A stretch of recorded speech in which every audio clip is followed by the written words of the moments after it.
اس جنگ کو جو ہرمز اور خالد رضی اللہ تعالیٰ عنہ کے درمیان لڑی گئی جنگ سلاسل یعنی زنجیروں کی جنگ کہتے ہیں۔ مسلمانوں نے جب یہ دیکھا کہ ایرانی اپنے آپ کو زنجیروں سے باندھ رہے ہیں تو وہ حیران ہونے لگے۔ کسی نے بلند آواز سے کہا، وہ دیکھو فارسی اپنے آپ کو ہمارے لیے باندھ رہے ہیں، فتح ہماری ہے۔ خالد نے بلند آواز سے کہا، اللہ نے ان کے دماغوں پر مہر لگا دی ہے۔ خالد نے کچھ سوچ کر قازمہ سے حفیر اور حفیر سے قازمہ کو کوچ کیا تھا۔ وہ فائدہ انہیں نظر آ گیا تھا۔ ہرمز کی وہ فوج جو زرہ اور ہتھیاروں سے لدی ہوئی تھی، لڑائی شروع ہونے سے پہلے ہی تھک گئی تھی۔ خالد نے ایرانیوں کو آرام کی مہلت ہی نہ دی تھی کہ اب ایرانیوں نے اپنے آپ کو زنجیروں میں باندھ لیا تھا۔ خالد نے سوچ لیا کہ وہ کیا چال چلیں گے اور ایرانیوں کو کس طرح لڑائیں گے۔ ہرمز نے اپنے گھوڑے کو ایڑ لگائی اور دونوں فوجوں کے درمیان ایسی جگہ آ کر رک گیا جہاں زمین کھٹی پھٹی اور کہیں کہیں ٹیلے تھے۔ اس کے محافظ اس کے کچھ دور آ کر رک گئے۔ کہاں ہے خالد؟ ہرمز نے للکار کر کہا، آپ پہلے میرا اور تیرا مقابلہ ہو جائے۔ یہ اس زمانے کا دستور تھا کہ جنگ شروع کرنے سے پہلے دونوں فوجوں کے سالار ذاتی مقابلوں کے لیے ایک دوسرے کو للکارتے تھے۔ دونوں فوجوں کے آدمی انفرادی طور پر آگے جا کر تلواروں سے بھی لڑتے تھے اور کشتی بھی کرتے تھے۔ نتیجہ دونوں میں سے ایک کی موت ہوتا تھا۔ جنگ سلاسل میں ہرمز نے خود آگے آ کر خالد کو انفرادی مقابلے کے لیے للکارا۔ ہرمز مانا ہوا جنگجو اور بہادر آدمی تھا۔ معزز ناظرین، ہماری آپ سے ایک چھوٹی سی گزارش ہے کہ ہمارے چینل پر اب تک نئے ہیں تو ہمارے چینل کو سبسکرائب کر دیں، ساتھ بیل آئیکن کے بٹن پہ کلک کر دیں اور ویڈیو کو پورا واچ کریں۔ تیغ زنی کی مہارت کے علاوہ اس کے جسم میں بہت طاقت تھی۔ خالد کی عمر 48 سال ہو چکی تھی۔ وہ جنگی چالوں کے ماہر تھے۔ ان کے جسم میں اچھی خاصی طاقت تھی، لیکن ہرمز زیادہ طاقتور تھا۔ اس کی للکار پر خالد نے گھوڑے کو ایڑ لگائی اور ہرمز کے سامنے جا رکے۔ ہرمز گھوڑے سے اترا اور خالد کو گھوڑے سے اترنے کا اشارہ کیا۔ دونوں نے تلواریں نکال لی۔ دونوں نے ایک دوسرے پر بڑھ بڑھ کر وار کیے۔ پینتھرے بدلے گھوم گھوم کر ایک دوسرے پر آئے، مگر تلواریں آپس میں ہی ٹکراتی رہیں۔ پھر خالد رضی اللہ تعالیٰ عنہ کے ہاتھوں اور پینتھروں میں پھرتی آ گئی۔ دونوں فوجیں شور و غل بیاں کر رہی تھی۔ ہرمز محسوس کرنے لگا تھا کہ وہ خالد کی تلوار سے بچ نہیں سکے گا۔ وہ تیزی سے پیچھے ہٹ گیا اور اس نے تلوار پھینک دی۔ تلواریں فیصلہ نہیں کر سکیں گی، ہرمز نے کہا۔ آ خالد، ہتھیار کے بغیر آ اور کشتی لڑ۔ خالد تلوار پھینک کر کشتی کے لیے آگے بڑھے اور دونوں گتم گتھا ہو گئے۔ کشتی میں ہرمز کا پلہ بھاری نظر آتا تھا، لیکن مورخ لکھتے ہیں کہ ہرمز کی چال کچھ اور تھی۔ اس نے اپنے محافظوں کو پہلے ہی بتا رکھا تھا کہ جب وہ خالد کو اتنی مضبوطی سے پکڑ لیں کہ خالد ہلنے کے قابل نہ رہے تو محافظ دونوں کو اس طرح گھیرے میں لے لیں کہ ان کی نیت اور ارادے پر شک نہ ہو، یعنی وہ تماشائی بنے رہیں اور ان میں سے ایک محافظ خنجر نکال کر خالد کا پیٹ چک کر دے۔ جنگجو اس طرح دھوکہ نہیں دیا کرتے تھے، لیکن ہرمز کمینگی کی وجہ سے مشہور تھا۔ ہرمز کے محافظ آگے بڑھ آئے اور اپنی فوج کی طرح نعرے لگاتے نرگے کی ترتیب میں ہوتے گئے۔ وہ گھوڑوں پر سوار نہیں تھے، وہ گھیرا تنگ کرتے گئے، حتیٰ کہ دونوں کے قریب چلے گئے۔ خالد کی توجہ ہٹ گئی۔ ہرمز نے پھرتی سے خالد کے دونوں بازو اس طرح جکڑ لیے کہ اس کے بازو خالد کی بغلوں میں تھے۔ محافظ اور قریب آ گئے۔ ہرمز نے اپنی زبان میں محافظوں سے کچھ کہا۔ خالد اس کی زبان تو نہ سمجھ سکے، اشارہ سمجھ گئے۔ انہوں نے خطرے کو بھانپ لیا اور جسم کی تمام تر و طاقت صرف کر کے اتنی زور سے گھومے کہ ہرمز کو بھی اپنے ساتھ گھما لیا۔ پھر خالد ایک جگہ کھڑے گھومتے رہے۔ ہرمز کے پاؤں زمین سے اٹھ گئے۔ خالد نے ہرمز کے بازو اپنے بغلوں میں جکڑ لیے تھے اور اپنے ہاتھ ہرمز کی بغلوں میں لے جا کر اسے گھماتے رہے۔ اس طرح محافظوں کا دائرہ کھلتا گیا اور ان میں سے کسی کو بھی آگے بڑھ کر خالد پر وار کرنے کا موقع نہیں ملا۔ لیکن خالد کا یہ دو زیادہ دیر تک نہیں چل سکتا تھا، وہ تھک چکے تھے۔ اچانک ایک طرف سے ایک گھوڑا سرپٹ دوڑتا آیا جسے ہرمز کے محافظ نہ دیکھ سکے۔ گھوڑا محافظوں کے دائرے کو کاٹتا گزر گیا۔ وہ تین محافظ زمین پر تڑپنے لگے۔ ان میں سے ایک کو گھوڑے نے کچل ڈالا تھا اور دو کو گھڑ سوار کی تلوار نے کاٹ دیا تھا۔ گھوڑا آگے جا کر مڑا اور پھر ہرمز کے محافظوں کی طرف آیا۔ محافظوں نے اب اس سے بچنے کی کوشش کی، پھر بھی تین محافظ گرے اور تڑپنے لگے، باقی بھاگ گئے اور اپنی فوج سے جا ملا۔ یہ سوار نوجوان کو آقا بن عمر رضی اللہ تعالیٰ عنہ تھے، جسے خلیفہ ابو بکر رضی اللہ تعالیٰ عنہ نے کمک کے طور پر خالد کی طرف بھیجا اور کہا تھا جس لشکر میں آقا جیسا جوان ہوگا وہ لشکر شکست نہیں کھائے گا۔ اس سوار سے نظریں ہٹا کر سب نے خالد اور ہرمز کو دیکھا۔ ہرمز پیٹھ کے بل زمین پر پڑا تھا، وہ خالد اس کے پیٹھ پر بیٹھے اس کے سینے سے اپنا خنجر نکال رہے تھے۔ خنجر سے ہرمز کا خون ٹپک رہا تھا۔ آقا رضی اللہ تعالیٰ عنہ نے ہرمز کے محافظوں کی نیت بانپ لی تھی اور کسی کے حکم کے بغیر گھوڑے کو ایڑ لگا کر محافظوں پر جا حلہ بولا اور خالد کو بچا لیا تھا۔ خالد ہرمز کی لاش سے اٹھے۔ ہرمز کی 1,00,000 درہم کی ٹوپی خالد کے ہاتھ میں تھی اور اس کے خون میں لوتھڑا ہوا خنجر بلند کر کے خالد نے اپنی فوج کو کھلے حملے کا حکم دے دیا۔ ان کے پہلے سے دیے ہوئے احکام کے مطابق مسلمان لشکر کے دونوں پہلو کھل گئے اور اس نے دائیں اور بائیں سے ایرانیوں پر حملہ کیا۔ ایرانی اپنے ہرمز جیسے سالار کی موت سے بددل ہو گئے تھے، لیکن اپنی روایتی شجاعت سے وہ دستبردار نہ ہوئے۔ ان کی تعداد مسلمانوں کی نسبت خاصی زیادہ تھی، ہتھیاروں اور گھوڑوں کے لحاظ سے بھی انہیں برتری حاصل تھی۔ وہ مسلمانوں کے مقابلے میں جم گئے۔ نظر یہی آ رہا تھا کہ ایرانیوں کو شکست نہیں دی جا سکے گی، یہ کہ انہیں شکست دینے کے لیے بے شمار جانیں قربان کرنا پڑیں گی۔ ایرانی سپاہی 5-5، 7-7، 10-10 ایک زنجیر سے بندھے ہوئے تھے اور ہر طرف سے آنے والے حملے روک رہے تھے۔ خالد نے انہیں تھکانے کے لیے گھڑ سواروں کا استعمال کیا۔ گھڑ سواروں نے پیادوں پر اس طرح حملہ شروع کر دیے کہ پیادوں کو دائیں بائیں دوڑانا پڑا۔ اپنے پیادوں کو بھی خالد نے اسی طرح استعمال کیا۔ ایرانی پیادوں کو بھاگنا دوڑنا پڑا۔ ان کے مقابلے میں مسلمان تیزی سے حرکت کر سکتے تھے۔ آخر ایرانیوں میں تھکن اور سستی کے آثار نظر آنے لگے۔ انہوں نے اپنی روایت کے مطابق جو زنجیریں باندھ رکھی تھی وہ ان کے پاؤں کی بیڑیاں بن گئی۔ ہتھیاروں کی برتری و بال جان بن گئی۔ ایرانیوں کی تنظیم اور ترتیب بکھرنے لگی۔ ان کے قلب کی کمان تو پہلے ہی ہرمز کے مرتے ہی ختم ہو گئی تھی۔ ان کے پہلو کے سالاروں قابض اور انو شہجان نے شکست یقینی دیکھی تو پسپائی کا حکم دے دیا۔ پسپا وہی ہو سکے جو زنجیروں میں بندھے نہیں تھے۔ ان میں زیادہ گھڑ سوار تھے۔ قابض اور انو شاہجان پہلو سے اپنی فوج کی بہت سی نفری بچا کر لے گئے، لیکن قلب کے ہزاروں سپاہی مسلمانوں کے ہاتھوں کٹ گئے۔ یہ تو آتش پرستوں کا قتل عام تھا جو سورج غروب ہونے کے بعد تک جاری رہا۔ شام طریق ہو گئی تو یہ خونی سلسلہ رکا۔ مسلمانوں نے ایک بڑے ہی طاقتور دشمن کو بہت بری شکست دے کر ثابت کر دیا کہ نفری کی افراد اور ہتھیاروں کی برتری سے فتح حاصل نہیں کی جا سکتی۔ جذبہ لڑا کرتا ہے۔ اگلے روز مال غنیمت اکٹھا کیا گیا۔ خالد نے اسے 5 حصوں میں تقسیم کیا۔ 4 حصے اپنے لشکر میں تقسیم کر دیے اور ایک حصہ مدینہ خلیفہ ابو بکر رضی اللہ تعالیٰ عنہ کو بھیج دیا۔ ہرمز کی 1,00,000 درہم کی ٹوپی بھی خالد نے خلیفہ کو بھیج دی۔ خلیفہ نے یہ ٹوپی خالد کو واپس بھیج دی کیونکہ ذاتی مقابلوں میں مارے جانے والے کا مال غنیمت جیتنے والے کا حق ہوتا ہے۔ یہ ٹوپی خالد کی ملکیت تھی۔ یہ دیکھو باہر آؤ، دیکھو یہ کیا ہے۔ مدینہ کی گلیوں میں کئی آوازیں سنائی دینے لگی۔ لوگ دوڑتے گھروں سے باہر آنے لگے۔ جانور ہے؟ نہیں، خدا کی قسم ہم نے ایسا جانور کبھی نہیں دیکھا۔ یہ جانور نہیں، خدا کی عجیب مخلوق ہے۔ عورتیں اور بچے بھی باہر نکل آئے۔ سب کے چہروں پر حیرت تھی۔ بچے ڈر کر پیچھے ہٹ گئے۔ جنہوں نے خدا کی اس عجیب مخلوق کو پکڑ کر رکھا تھا وہ ہنس رہے تھے اور وہ آدمی بھی ہنس رہا تھا جو اس عجیب مخلوق کی گردن پر بیٹھا تھا۔ یہ کیا ہے؟ لوگ پوچھ رہے تھے۔ اسے کیا کہتے ہیں؟ اسے ہاتھی کہتے ہیں۔ ہاتھی کے ساتھ ساتھ چلنے والے ایک آدمی نے بلند آواز سے کہا، یہ جنگی جانور ہے، یہ ہم نے فارس والوں سے چھینا ہے۔ جنگ سلاسل میں جب ایرانی زرتش بھاگے تھے تو یہ ہاتھی مسلمانوں کے ہاتھے آیا تھا۔ تقریباً تمام مورخین نے یہ واقعہ لکھا ہے کہ خالد نے مال غنیمت کا جو 5واں حصہ خلیفۃ المسلمین ابو بکر کو بھیجا تھا اس میں ایک ہاتھی بھی تھا۔ مدینہ والوں نے ہاتھی کبھی نہیں دیکھا تھا۔ اس ہاتھی کو مدینہ شہر میں گھمایا پھرایا گیا تو لوگ حیران ہو گئے اور بعض ڈر بھی گئے۔ وہ اسے جانور نہیں خدا کی عجیب مخلوق کہتے تھے۔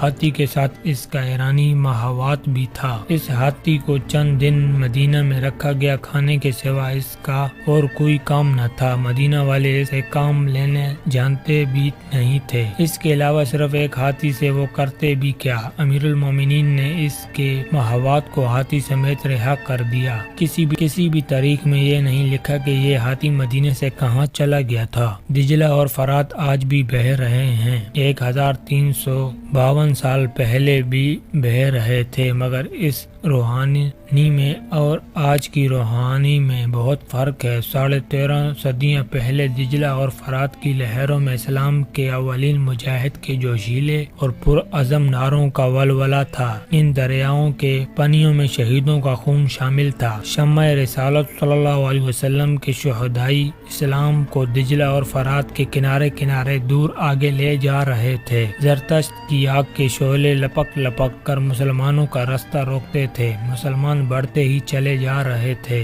ان کا بڑھنا سہل نہیں تھا۔ وہ فارسیوں کی شہنشاہی میں داخل ہو چکے تھے، ان کی نفری اور جسموں کی تازگی کم ہوتی جا رہی تھی اور دشمن کی جنگی قوت ہیبت ناک تھی۔ کبھی یوں لگتا تھا جیسے آتش پرست فارسیوں کی جنگی طاقت مسلمانوں کے قلیل لشکر کو اپنے پیٹ میں کھینچ رہی ہے۔ اپریل 633 عیسوی کا تیسرا اور صفر 12 ہجری کا پہلا ہفتہ تھا۔ خالد کا کاظمہ کے مقام پر آتش پرست ایرانیوں کو شکست دے کر آگے ایک مقام پر پہنچ گئے تھے۔ انہوں نے 2 ہی ہفتے پہلے ایرانیوں کو شکست دی تھی۔ یہ پہلا موقع تھا کہ مسلمانوں نے اتنی بڑی شہنشاہی سے ٹکر لی تھی جس کی جنگی قوت سے زمین کانپتی تھی۔ امیر المومنین ابو بکر رضی اللہ تعالی عنہ نے کہا تھا کہ ابھی ہم اتنی بڑی طاقت سے ٹکر لینے کے قابل نہیں ہیں، لیکن انہوں نے یہ بھی محسوس کر لیا تھا کہ ٹکر لینا ناگزیر ہو گیا ہے، ورنہ زرتشت مدینہ پر چڑھ دوڑیں گے۔ ان کے عزائم ایسے ہی تھے۔ وہ مسلمانوں سے نفرت کرنے والے لوگ تھے اور اپنی بادشاہی میں مسلمانوں پر بہت ظلم کرتے تھے۔ امیر المومنین نے خالد کو یمامہ سے بلا کر زرتشتوں کے خلاف بھیجا تھا۔ خالد کو رسول اللہ صلی اللہ علیہ وسلم نے سیف اللہ کا خطاب عطا فرمایا تھا۔ اب خلیفہ اول ابو بکر رضی اللہ تعالی عنہ نے بھی کہا تھا کہ اللہ کی تلوار کے بغیر ہم فارس کی بادشاہی سے ٹکر نہیں لے سکتے۔ خالد نے یہ ثابت کر دیا تھا کہ وہ اللہ کی تلوار ہے۔ فارس کی شہنشاہی کی گدی مدائن میں تھی۔ فارس کا شہنشاہ ارد شیر مدائن میں شہنشاہوں کی طرح تخت پر بیٹھا تھا۔ اس کی گردن ان شہنشاہوں کی طرح اکڑی ہوئی تھی جو اپنے آپ کو ناقابل تسخیر سمجھتے تھے۔ اس کے تخت کے دائیں بائیں ایران کا حسن مچل رہا تھا۔ وہ تخت سے اٹھنے ہی لگا تھا کہ اسے اطلاع دی گئی کہ ابلا کے محاذ سے قاصد آیا ہے، فوراً بلاؤ۔ ارد شیر نے شاہانہ روحانت سے کہا، اس کے سوا وہ اور کیا خبر لایا ہوگا کہ ہرمز نے مسلمانوں کو کچل ڈالا ہے؟ کیا حیثیت ہے عرب کے ان بدوؤں کی جنہوں نے کھجور اور جو کے سوا کھانے کے کبھی کوئی چیز نہیں دیکھی؟ قاصد دربار میں داخل ہوا تو اس کا چہرہ اور اس کی چال بتا رہی تھی کہ وہ اچھی خبر نہیں لایا۔ اس نے ایک بازو سیدھا اوپر کیا اور جھک گیا۔ سیدھے ہو جاؤ، ارد شیر نے فاتحانہ لہجے میں کہا، ہم اچھی خبر سننے کے لیے اتنا انتظار نہیں کر سکتے۔ کیا مسلمانوں کی عورتوں کو بھی پکڑا گیا ہے؟ کیوں خاموش ہو؟ زرتشت کی ہزار رحمت تخت فارس پر۔ قاصد نے دربار کے آداب کے عین مطابق کہا، شہنشاہ ارد شیر کی شہنشاہی، خبر کیا لائے ہو؟ ارد شیر نے گرج کر پوچھا۔ عالی مقام ہرمز نے کمک مانگی ہے، قاصد نے کہا۔ ہرمز نے ارد شیر چونک کر آگے کو جھکا اور اس نے حیران ہو کر پوچھا، کمک مانگی ہے؟ کیا وہ مسلمانوں کے خلاف لڑ رہے ہیں؟ کیا وہ پسپا ہو رہے ہیں؟ ہم نے سنا تھا کہ مسلمان لٹیروں کے ایک گروہ کے مانند ہیں۔ کیا ہو گیا ہے ہرمز کو؟ کیا اس نے سپاہ کو زنجیروں سے نہیں باندھا تھا؟ بولو۔ دربار پر سناٹا طاری ہو گیا، جیسے وہاں کوئی بھی نہ ہو اور در و دیوار چپ چاپ ہوں۔ شہنشاہ فارس کی شہنشاہی آفاق تک پہنچے۔ قاصد نے کہا، زنجیریں باندھی تھیں مگر مسلمانوں نے ایسی چالیں چلی کہ یہی زنجیریں ہماری سپاہ کے پاؤں کی بیڑیاں بن گئیں۔ مدینہ والوں کی تعداد کتنی ہے؟ بہت تھوڑی، شہنشاہ فارس، قاصد نے جواب دیا۔ ہمارے مقابلے میں ان کی تعداد کچھ بھی نہیں تھی، لیکن دور ہو جا ہماری نظروں سے۔ شہنشاہ ارد شیر گرجا اور ذرا سوچ کر بولا، قارن کو بلاؤ۔ قارن بن کریانس ایرانی فوج کا بڑا ہی قابل اور دلیر سپاہ سالار تھا۔ وہ بھی ہرمس کی طرح 1,00,000 درہم والی ٹوپی کا آدمی تھا اور ہرمس کی ٹوپی کی طرح ٹوپی پہنتا تھا۔ اطلاع ملتے ہی دوڑا آیا۔ قارن اردشیر نے کہا، کیا تم اس خبر کو سچ مان سکتے ہو کہ ہرمز نے مسلمانوں کے خلاف لڑتے ہوئے کمک مانگی ہے؟ اردشیر نے درباریوں پر نگاہ دوڑائی تو تمام درباری اٹھ کھڑے ہوئے، سب تعظیم کو جھکے اور باہر نکل گئے۔ اردشیر قارن کے ساتھ تنہائی میں بات کرنا چاہتا تھا۔ کیا یہ قاصد مسلمانوں کا آدمی تو نہیں جو ہمیں دھوکہ دینے آیا ہو؟ مسلمان اتنی جرأت نہیں کر سکتے، قارن نے کہا۔ میدان جنگ میں ذرا سی غلطی پانسا پلٹ دیا کرتی ہے۔ اگر ہرمز نے کمک مانگی ہے تو اس کا مطلب یہ ہے کہ اسے کمک کی ضرورت ہے اور اس سے کوئی غلطی سرزد ہو گئی ہے۔ کیا مسلمانوں میں اتنی ہمت ہے کہ وہ ہماری فوج کو پسپا کر سکے؟ اردشیر نے کہا۔ ان میں ہمت ہی نہیں، بے پناہ جرأت بھی ہے، قارن نے کہا۔ وہ اپنے عقیدے کی جنگ لڑتے ہیں۔ ابلا کے علاقے میں ہم نے مسلمانوں کو اس قدر ذلیل کر کے رکھا ہوا ہے کہ وہ کیڑے مکوڑوں کی سی زندگی بسر کرتے ہیں، لیکن انہوں نے زمین دوز حملے کر کے اور شبخون مار مار کر اس علاقے کی کئی چوکیاں صاف کر دی ہیں۔ آج تک انہوں نے جتنی جنگیں لڑی ہیں، ان میں انہوں نے کسی ایک میں بھی شکست نہیں کھائی۔ ہر جنگ میں ان کی سپاہ خاصی تھوڑی ہی رہی ہے۔ ان کے پاس گھوڑوں کی بھی کمی تھی، وہ لڑنے والے ہی ایسے تھے۔ شہنشاہ اردشیر نے کہا، ان میں کوئی بھی ہماری فوج کا مقابلہ نہیں کر سکتا، لیکن مسلمانوں نے مقابلہ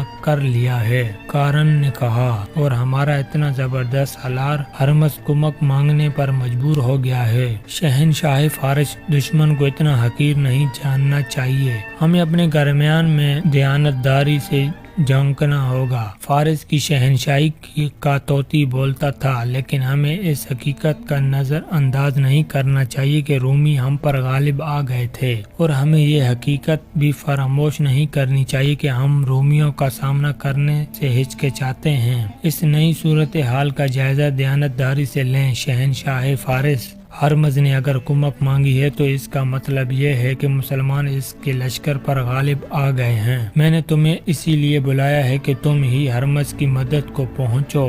اردشیر نے کہا، اگر ہرمز گھبرا گیا ہے تو اس کی مدد کے لیے اگر اس سے بہتر سالار نہ جائے تو اسی جیسے سالار کو جانا چاہیے۔ تم ایسا لشکر تیار کرو جسے دیکھتے ہی مسلمان سوچ میں پڑ جائیں کہ لڑیں یا مدینہ کو بھاگ جائیں۔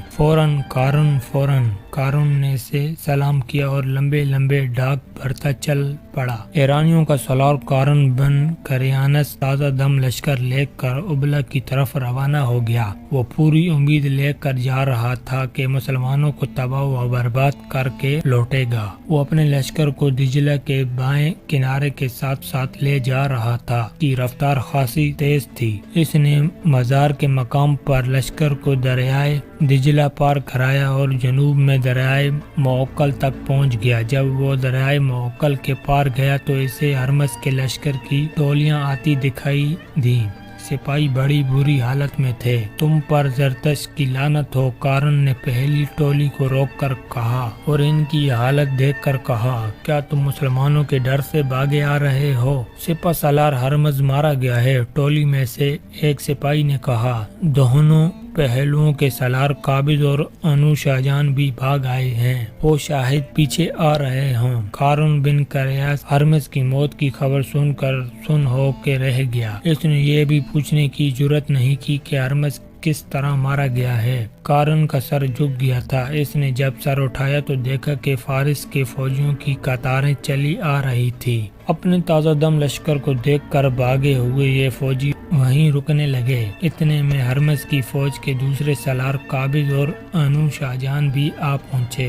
انہیں دور سے آتے دیکھ کر قارن نے اپنے گھوڑے کی لگام کو جھٹکا دیا، گھوڑا چل پڑا۔ قارن نے اپنے دونوں شکست خوردہ سالاروں کے سامنے جا کر گھوڑا روکا۔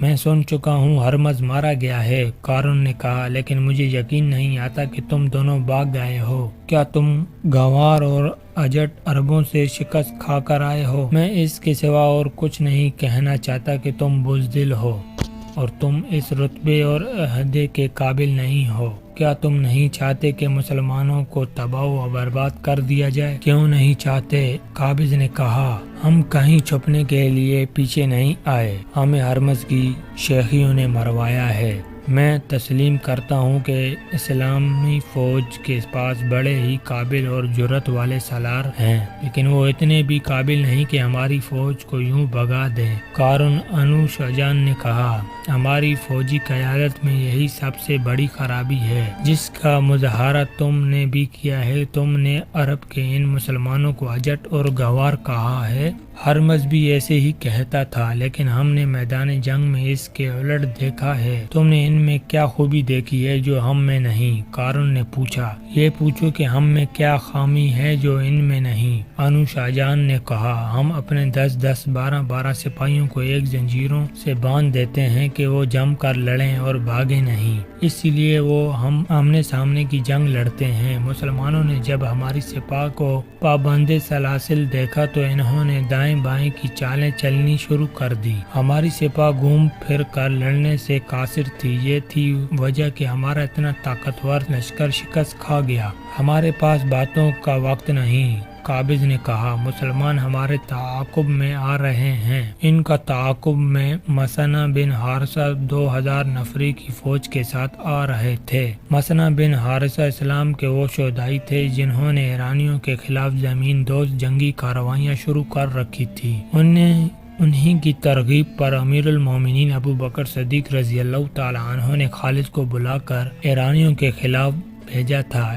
ایرانیوں کے تعاقب میں جانا غیر معمولی طور پر دلیرانہ اقدام تھا۔ تعاقب کا مطلب یہ تھا کہ مسلمان اپنے مستقر سے دور ہٹتے ہٹتے ایرانیوں کے قلب میں جا رہے تھے، جہاں ان کا گھیرے میں آ جانا یقینی تھا، لیکن یہ خالد کا حکم تھا کہ ایرانیوں کا تعاقب کیا جائے۔ اس حکم کے پیچھے ایرانیوں کے خلاف وہ نفرت بھی تھی جو مسنہ بن حارثہ کے دل میں بری ہوئی تھی۔ جنگ سلاسل ختم ہو گئی اور ایرانی بھاگ اٹھے تو خالد نے دیکھا کہ ان کا لشکر تھک گیا ہے۔ انہوں نے مسنہ بن حارثہ کو بلایا۔ ابن حارثہ، خالد نے کہا، اگر یہ بھاگتے ہوئے فارسی زندہ چلے جائیں تو کیا تم اپنی فتح کو یقینی سمجھو گے؟ خدا کی قسم، ولید کے بیٹے مسنہ بن حارثہ نے پرجوش لہجے میں کہا، مجھے صرف حکم کی ضرورت ہے، یہ میرا شکار ہے۔ تو جاؤ، خالد نے کہا، 2000 سوار اپنے ساتھ لو اور زیادہ سے زیادہ ایرانیوں کو پکڑو اور جو مقابلہ کرے اسے قتل کر دو۔